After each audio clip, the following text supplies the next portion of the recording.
Our guy, Greg Sankey, he's getting it done. Let's squad up. You're talking ball with the SEC Squad, sponsored by Game Time. From Alabama to Tennessee, from Georgia to Oklahoma, from Auburn to Texas, it's the local experts of the Locked On Podcast Network bringing you scoops, breakdowns, and the most comprehensive preview of the upcoming SEC weekend. It's the SEC Squad, and we have a seat for you. Hurt feelings and thin skin are prohibited.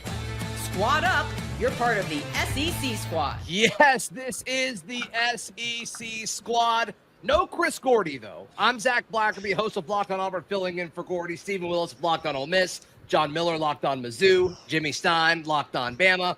Chris Marler, host of Locked On Gamecocks. Corey Burton, host of Locked On Vandy. And Clint Shamblin, the host of Locked On Bulldogs. Gentlemen, we'll talk about a few hypotheticals as well as maybe guess where our fearless leader, Chris Gordy, is. Who knows? Who knows? Maybe he's hanging out with Greg Sankey. Maybe he's watching Joe Burrow highlights. I don't know. He's unicorn farming. Yeah, who knows? Who knows? But guys, Greg Sankey, I mean, just getting up at the podium and saying, like, yeah, I've got guys in the room asking me, like, why are we even in or a part of the NCAA? He's getting a lot of hate. I think he's asking the questions that a lot of us have been asking for years. You're absolutely correct. You're absolutely correct, Zach. I did a show today on this specific topic. You can catch that at Locked On Ole Miss. I'm not going to re-air all of those grievances, but it is absolutely correct that the way it is currently set up, the SEC is at its disadvantage. You are in a situation to where the ACC and the Big 12 have an unjust amount of power over the SEC and the Big 10 because they can yell louder. And Greg Sankey and the Big 10, they're kind of putting their truth on it, and they're finally putting their foot down because the last time they did something for the good of the game, we ended up with that 12-team playoff with Boise State and Arizona State with an automatic bye. For the good of the game. Yeah, he's about ready to be done with the NCAA. He's just looking for that one edge to say, you know what, I'm out. See ya. Yeah, it was stupid. When everybody saw this, talk about unintended consequences, how could people that made this not see it coming? All of us saw this coming. When all of these rules were in place and the change came, we knew the second that you have the seat of power and the things favor you, you get to be in control. And now Greg Sankey understands. I don't know why the NCAA is still even a thing. They are useless right now. They don't enforce any rules. When they do enforce rules, they go above and beyond what's even necessary. They are like that cousin that you have to invite to Thanksgiving dinner because your mom told you to, but nobody wants them at the dinner table. That's what the NCAA is like right now. Well, they're so afraid of a lawsuit. If they do any sort of, ruling for years, that people just took it. But now it's like, hey, looking at you, Diego Pavia, I'm just going to sue you. And they'll say, no, my bad. My bad. And it's just been this crazy precedent that's been set. Absolutely. Yeah, that was, they're just they're terrified. And, Cam Newton told them to shove it, and you saw what happened with that too. And, just when you fight the NCAA, they back down. They're spineless. And I think we're very much on the verge of a Big Ten SEC power conference here. And I don't know. Well, certainly, I think Corey is definitely onto something, especially if the other powers that be, I'll just say the others largely being everybody outside of the SEC and Big Ten. G8. Because, there's a lot of rivalry among the fans of those two conferences, but right now, behind the scenes, they're on the same page, seemingly, with with this new playoff format. That's a scary thought if you're in the Big 12, if you're in the ACC, even if you're Notre Dame, honestly, because there's only so many spots that are going to be available if indeed it goes to a super league, whatever you want to call it. So you better just kind of sit back and be quiet if you want to be in this thing, in my opinion. Yeah, and Greg, when he came out and said what do you mean for the good? If we had done any playoff format, you choose the format. The SEC is still ruling everything. Like, why aren't you guys not understanding this? And we are the butter to the bread. Like, SEC and our teams here make college football go. So you make whatever rules you want. I am currently the most important commissioner of all commissioners, of all whatever you want to call these patriarchs of every conference that they have. He has the power seat. He's in the driver's seat, and he gets to start making things as he wants. And he could talk about not having unanimous, but at the end of the day, dollars and viewership wins, and the SEC has it all. Even Ohio State's best season, even the Big Ten best season, doesn't even compare to the SEC. I mean, is Greg Sankey the most influential person in college athletics right now? Jimmy, I know you'll say it's Nick Saban, but everybody else. March Vanning. Absolutely. Then Nick Saban. Nick Saban will be the vice president. He's up there. I was going to say Ryan Williams, actually. But did you know he's probably 18 now? Now that he's 18, Ryan Williams is in charge. Yeah. Chris Marlowe, what were you doing all day when all this was going down? Not watching Vanderpump Rules, for one. Two, I've been fighting with Big Ten fans online all day, which is like a pretty normal occurrence for me. And I think that the frustrating part of this for me is this. Sankey, this idea that the SEC gets what they want all the time. They get their way every single year. We're living in a year where we're less than 6 months removed from the SEC not getting their way. We watched an 11-1, an 11-2 SMU team with 0 wins over top 25 opponents and the number 75 ranked strength of schedule in the country get into the playoff over an SEC team. We watched Boise State with 1 win over a ranked opponent, which came in their very last game of the season, the conference championship, and the number 86 ranked strength of schedule get a 3 seed. And we're crying about the SEC somehow getting their way. Yeah. I think that's really well said, Marler. Yeah. I think that's really well said. So, I mean, what do you guys think a realistic timeline is for whatever the next step might be? I mean, I know we're in this talking stage, but I mean, it seems like there's going to be amendments to this 12-team playoff and all of that. But what's next, do you think? And we got to assume that Sankey and the SEC will lead it. Media days. Yeah. Something always breaks at media days. That's when we're going to find out that there's 4 automatic qualifiers for the SEC, the whole 9 yards, the whole format, everything about it. The SEC is going to get every single thing that they want this time because, like I said last time, whenever they tried to do for the good of the game, you end up with SMU in there and Arizona State and Boise State as a 3 and a 4 seed. Yeah, I agree. Yeah. I agree. I think ACC and Big 12 is going to go along with it at the end of the day because really they don't have any other choice, in my opinion. Yeah. Exactly. Yeah, what's their choice? They don't have one. Yeah, No. I think that's my favorite development on all of this, just because they're kind of quietly going along with it. But for years, guys, they're like, no, we're on the same level as you guys. We are, and now they're just taking it. And it's been kind of nice to see. It has been great to see. 100%. Now, the next question is this: like, when they do get their way with the 4 automatic qualifiers, now that Sankey's let this kind of out that he's thinking about breaking away, does everything that goes against the SEC now resurface that conversation of, is it time now for the SEC to break away? Like, are we going to get in that pattern? It'll be delayed.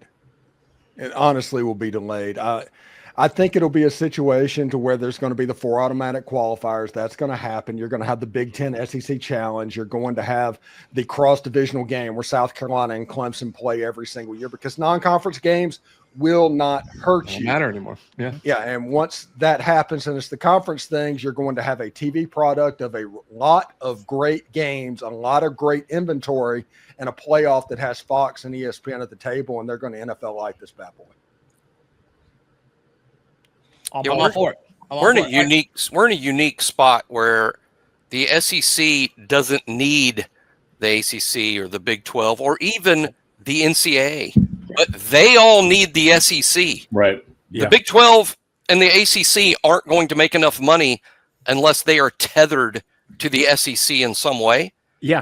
And the question right now is, how much of this leverage is Greg Sankey willing to use for the benefit of his league? Because he represents the SEC. He doesn't represent college football.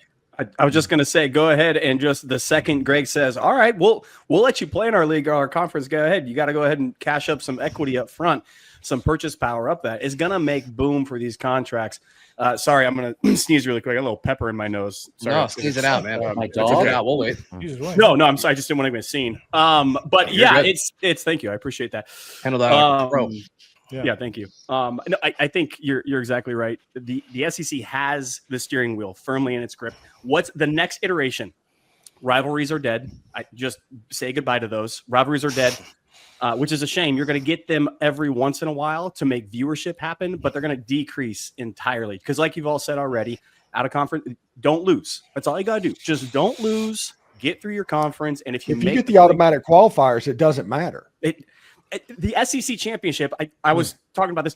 Alabama, I think, I promise you I'm not making this up. I think Alabama wins the SEC, but gets the SEC championship this year and doesn't need to win it and takes their foot off of the brake or takes their foot off the gas this year. The changes, I think, could come rapidly and quickly on this. That's what's going to wind up happening. If you get an automatic bid, automatic buy, it doesn't matter anymore what happens in the championship games. All it matters is 11 games or 10 games, or whatever the regular season winds up being, and people can go ahead and take a buy for 3-4 weeks at that point. Marler, go ahead. Marler, real quick. I saw you raise your hand. That was super, super polite of you to do.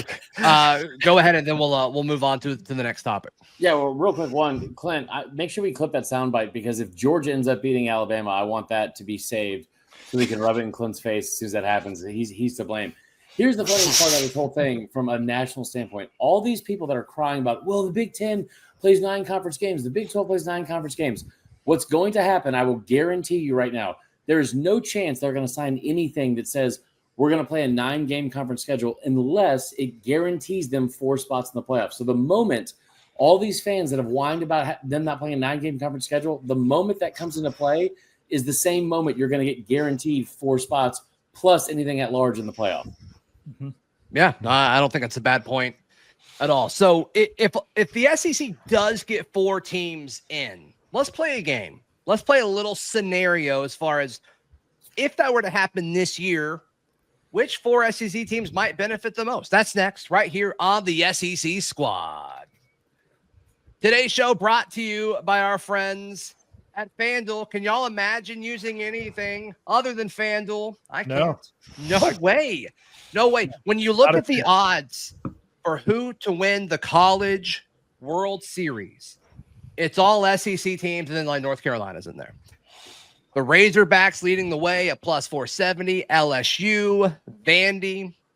No love for the number 1 overall seed. Okay. No, y'all have the 3rd best odds, which is interesting. I'm a little surprised by that. Okay. Texas is there at plus 1,000. The Tennessee Vols at plus 1,200. Auburn's kind of a few spots back. So right now is a great time to get on the action with FanDuel. If you're new to FanDuel, head over there, FanDuel.com. Place your first $5 bet. If it wins, you get $200 in bonus bets. Make every moment more with FanDuel, the official sports betting partner of the NBA and the Locked On Podcast Network. Thank you so much for making the SEC Squad your first listen every single day. Be sure to check out all of our local shows. They're all great. I think we do a pretty good job. So if the SEC does get 4 automatic qualifiers in, and let's just play a hypothetical. This isn't going to happen this year, but let's say it did. Which 4 teams do you guys think would be the 4 automatic qualifiers this season if it went into play? Well, that would depend on if the Playin Games actually come into fact. That's fruition. true. Yeah. For the sake of the exercise, let's say the Playin Games don't. Let's just say it's the top 4 teams. I think the most important team for a 4-team automatic qualifier is probably LSU, if we're going to be honest. Gordy's not even here, and we're doing this. I'm doing this because LSU, and he's not even here. Because he's not here, I'm doing this. Now it feels like an SEC Squad show. Yeah, I like that. Now we're when you have a quarterback returning that can't be overstated. When you look at most everybody in this room, there's not a lot of quarterbacks coming back. They have an innate advantage. They have Barry Brown, who's an elite wide receiver that transferred from Kentucky. They have a chance to be very dangerous. I think with 4 automatic qualifiers, they are sitting pretty, and they don't have the questions that maybe somebody like Alabama, Ty Simpson can be great, or Georgia, who knows who's going to play quarterback there this year, or Austin Simmons at Ole Miss. Yeah, there's questions all over the SEC. There's not questions at LSU at the quarterback position, and without the questions at the quarterback position, it happens. All right, so LSU, who are your other 3, Steven? Texas, Georgia, and Alabama. Yeah, I mean, I think it's gonna be most people's picks, right? Yeah, I think that's anybody see a team not one of those four. I think that's the obvious triumvirate for me, and then I could go wild card number 4 pretty easily. To me, I'm disappointed with you, Steve, and I thought we were in agreement that this is going to be the wildest SEC season, and then you're going chalk with LSU and Garrett Nussmeier. It is, but Arch Manning has Manning in his name, and you can't leave him off the list. You know, I know. If you they will come for you. Not only is They Manning are. in his name, it is his name. I genuinely am busting your chops, but I think Nussmeier makes all the sense in the world, especially you look at the projections. I think Ole Miss might be right in there in that tier, but to me, throw in Tennessee, South Carolina, Texas A&M, and yes, even Missouri. I think any of those teams I could see sneaking in there. I really do. How great would the theater be if the play-in games happened this year? It's uncertain. It'd be awesome. I can't wait. I think the play-in games are going to be a must for the SEC. Yeah. It seems like by all indications. You get more teams involved. You get more better recruiting, more money. Obviously, almost every game in November will matter if it's all about the top 6. You know, both things could play out to be true, which is that it ends up pretty chalk: Alabama, Texas, Georgia, LSU. But more wide open in the sense that it's those 4 teams, but with more losses than everyone anticipates. That maybe a couple of them even have 3 losses and get in under this crazy hypothetical. But I think it could be wide open, but end up chalky. Yeah. The one team to me that stands out from this is South Carolina. South Carolina, to me, with 4 bids, that's the team that I would go to if you're going to get me betting odds, because I'm going to get juice on that money line or on that line. They get in because all it takes is, like you're saying, within striking distance into the season.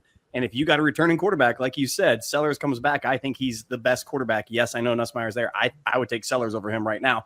I think I would have them in the play on probably at the 4 of the 4 teams. And the best defensive player in college football. Hands down. Not even close. Yep. Yeah, it's a dangerous team. I like hands down the best defensive player in college football. I mean, I think he's really talented. I just based on production, that seems like quite a. I think Caleb Downs at Ohio State would be up there. It's just rare that you would say that about a safety. I am, because that hurt. Every time I talk about Ryan, I've got to talk the other side, which is Caleb Downs. But he is. It's rare to talk about a safety like that, though. That a safety might be the best defensive player. That hardly ever happens. But in his case, it could be true. I mean, true objectivity from Jimmy Stein right there. I mean, Stewart's what a ability great to move there. is uncanny, man. Like what he does to opposing quarterbacks is ridiculous. And I will say this too. Stewart is awesome. I love Stewart, but the one thing he's not going to have this year is Kyle Kennard on the other side of that, taking a lot of pressure off of any set of one-on-one matchups with the right tackle versus the left tackle. I will also say this. It's hilarious to me. And I think a year into doing this and covering South Carolina, I finally kind of understood where the fans lie with this, because you're going into a season where Lenore Sellers just ended the year and South Carolina just ended last season with 6 straight wins to close the regular season, which everyone seems to forget was the longest active winning streak in the entire SEC. Not Texas, not Bama, not Georgia. South Carolina, 6 wins. Not a ton of wins, but still. Lenore Sellers went 17 touchdowns, 4 interceptions in those 6 games, and they beat 4 ranked opponents, including Vandy, which at the time was a juggernaut, also destroyed A&M, and then beat Clemson on the road, and then a huge Mizzou game as well. Lenore Sellers is the best quarterback in the SEC. It's not Garrett Nussmeier. You know what happens to Garrett Nussmeier when he gets under pressure? He's like IKEA furniture. He just folds every single time. Nice. And then Lenore Sellers, you see in the biggest moments they needed him in the second half of the season, he constantly rose up to the occasion, especially in South Carolina or against Clemson. I think that Illinois game did a lot to skew the ideas that he's not an elite quarterback. The Ole Miss game, if that game would have been 8 quarters long, South Carolina wasn't scoring a touchdown. So that's my impression of Lenore Sellers. Yeah, did you watch the Illinois game? Well, I didn't closely watch South Carolina because why would I? Well, very fair. But he was pretty good the rest of the way. I will also tell you this. You're talking about this is a year removed, so it's not the same. And you're going to have a lot more road games for South Carolina, including A&M.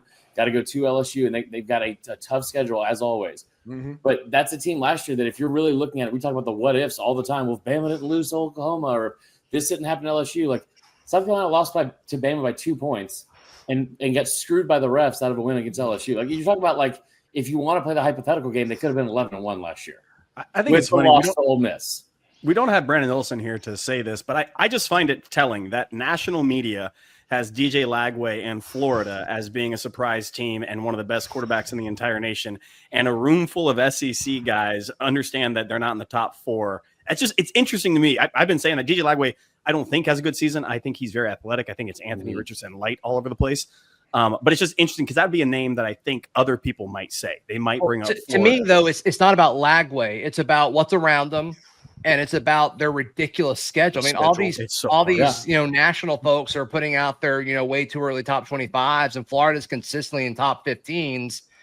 And I'm like, I don't hate that if you want to weight quarterbacks more than other teams, but to act like Florida is going to be able to go on a run this year with that schedule, I just don't see it.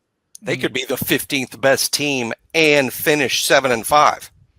I feel the same way about Oklahoma, by the way. I think they could break out this season, but that schedule's just too daunting, I think, to make a realistic run at the playoff. But there's this unwritten thing where we all got to gas up John Mateer. So I don't know. Are you allowed to say that, John Miller? I don't know. I just did, buddy. I just did. I think it helps that he's bringing his offensive coordinator with him. I think that destroys the learning curve, but that schedule is brutal. So, I mean, you could be looking at a very good season, like Jimmy said, at 7-5. You could be like, holy cow, they way overachieved with that. Yeah, and I wish one of our Oklahoma guys was here, but their issues last year, the scheme wasn't great, sure, but no O-line, no receivers, and I don't know if they fixed that though. Yeah. So Ole Miss sacked Jackson Arnold 9 straight plays to end the game.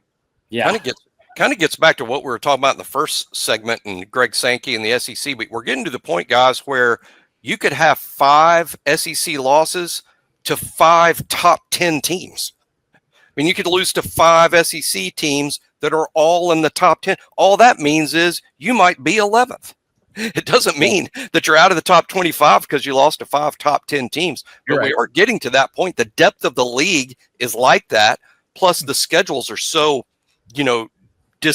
disjointed that some team could play 5 top 10 teams, then another team could play, 3 top 10 teams or 3 top 20 teams. So the schedule kind of drives everything. To me, that's where Texas hugely benefits right now. They're a great team.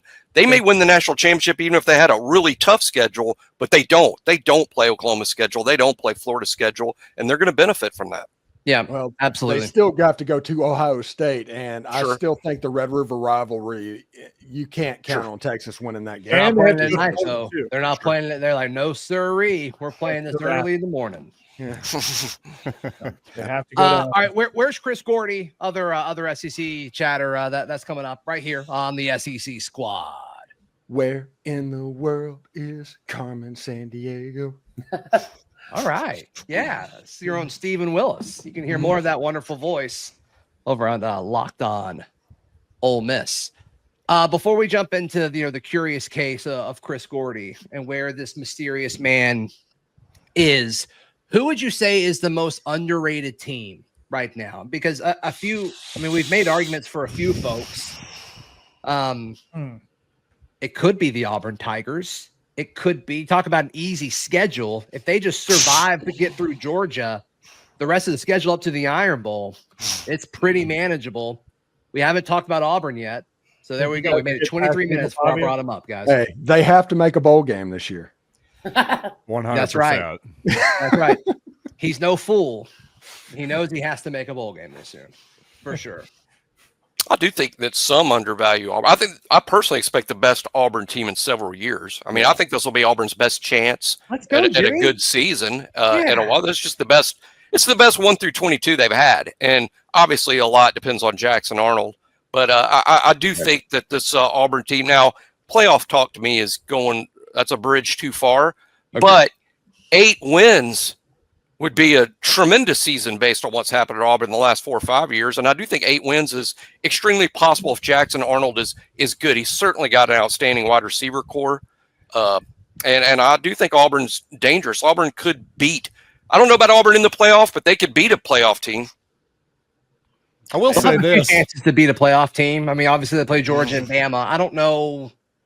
Those might be the only 2 chances they get. I don't think A&M or Oklahoma are playoff teams, but maybe Baylor. Who knows?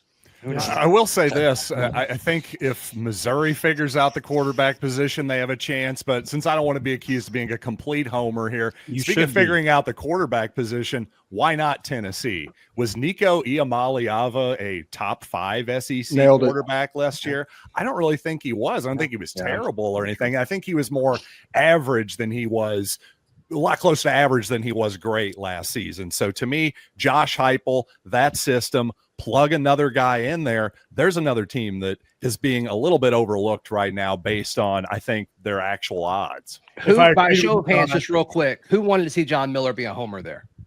Because I did. Okay. I'm going with it. Well, would you like me to? I'll do it for you right now. Yes, you have the floor. Here's the thing. Eli Drinkwitz said, and he for all of his bluster and trolling, he loves trolling an opposing coach. Usually he's pretty honest with you about his roster. He loves this roster. Take that with a grain of salt if you want. But I'm telling you, you even look at the projections, Missouri, easily a top 25 team right now. They're being overlooked too.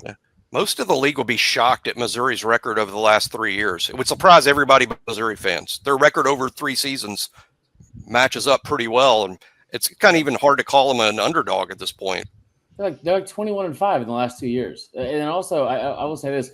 We're going to look up and it's going to be, we're all going to be watching Hocus Pocus, some with the kids, some just me with their dog by themselves. It's a great movie. And we're going to say, wow, Missouri is 6-0.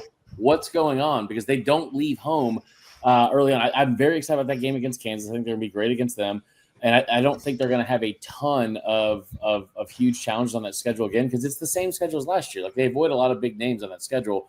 So I wouldn't be surprised about that. I will tell you, I think the big surprise is probably going to be Auburn. And I hate to say it because Zach's here, and I don't like giving him compliments, especially huge threes.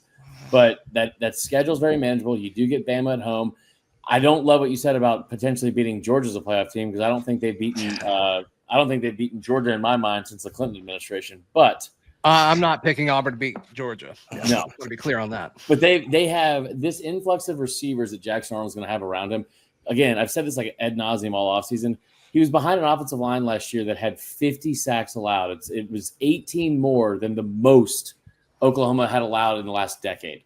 And they were the worst offensive lines in that category in the entire country. He's going to have a ton of talent around him.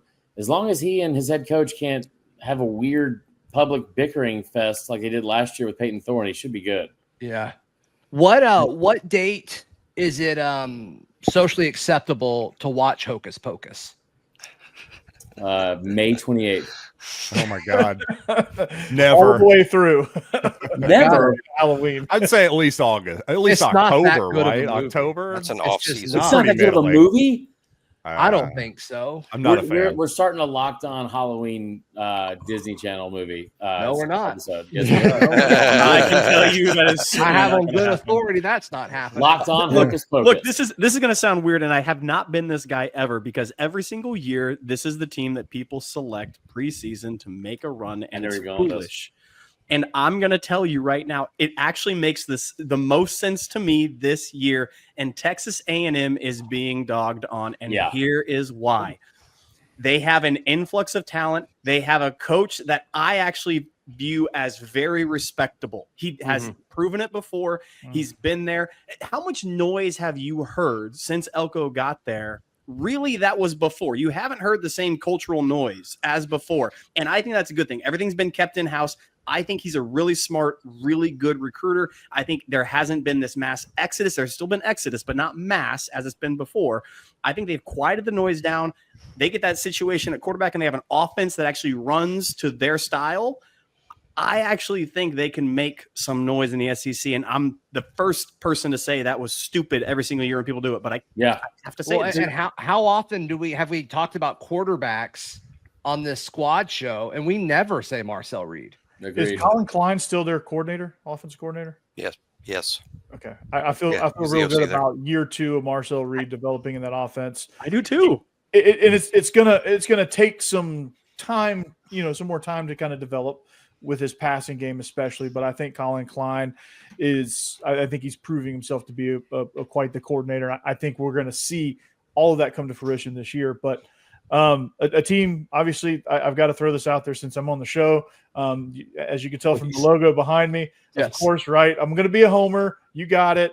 But I think based on the FanDuel projections, taking it full circle with the sponsorship today. Please, 4.5. I think you smashed the over on the 4.5 with Vanderbilt. I think they get at least 6. And I think this is the most loaded roster they've had in quite some time, for Vanderbilt standards for that. Got to make a bowl game. Got to make a bowl game, like Hugh Freeze says, right?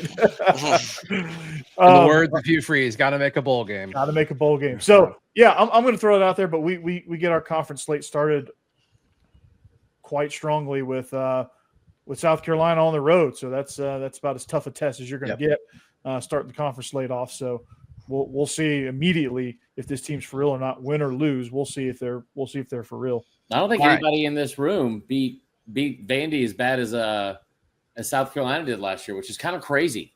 Because I mean, that, like we were talking about this the other day, like they beat Bama for the first time in 40 years. They took Texas down to the wire, and people forget because Texas apparently is everyone's darling now. That's right. They had Mizzou on the ropes too, double overtime. Yeah, Mizzou was top 10 at the time, I think, right, John? Yeah, sounds about right. Mizzou definitely squeaked that one out for sure. And Kirby Smart avoided them, so like he always does. It's like them and A&M. Yeah. All right, let's wrap this up. Everybody gets 5 seconds. Yes, Stephen Willis. Underrated team, Ole Miss. Lane Kiffin finally has a quarterback that he's extremely excited about and not playing games. Everybody gets Austin 5 Simmons. He wasn't excited about Jackson Dart? What in the world is going on? What? Hey, Spencer Sanders. Do you not know that? Spencer Sanders. He brought Spencer Sanders in to be the starting quarterback. But he brought 3 quarterbacks in last week. I was just going to say the transfer portal is full of quarterbacks coming in Ole Miss. He's not excited about anybody right now, then. No, Austin Simmons is a future 1-1 quarterback. Wow. Oh, my God. Oh. Wow. Whoa. Somebody tape that. Is the future this season or is it in 2026? Tape that. That's a big deal. He's got 2 years. That's a big deal. He is going to be elite. Bookmarked. Everybody in Oxford is raving about that kid. Well, if I know anything, fans of home teams know their quarterbacks really well. That's what I know very well. Peyton Thorne made it to the NFL. Peyton Thorne. I was waiting. Front office? Was that to me, Clint? Yeah, that was to you. Yeah, that was to you. He's a regional scout, man. All right, everybody gets 5 seconds. Where is Chris Gordy? Stephen Willis, you go first. He is unicorn farming in South America. John Miller. Moonlighting as Aaron Burr in Hamilton. That's probably close. Sasquatch expedition. I think so. Chris Marler. In my basement. Okay. Corey Burton. Deep sea expedition in the Caribbean. Clint. Launch pad with Bezos going on the next mission to the moon. I think he's putting up posters of Joe Burrow and Les Miles and all other LSU folks all over his room. Yeah, thank you so much for making the SEC squad your first listen. And of course, please check out all of our local shows. We have a Locked On show for every SEC team. So be sure to give your favorite team show some love. Until next time, this has been the SEC squad. In the basement. Is there a GIMP mask involved? Oh my goodness.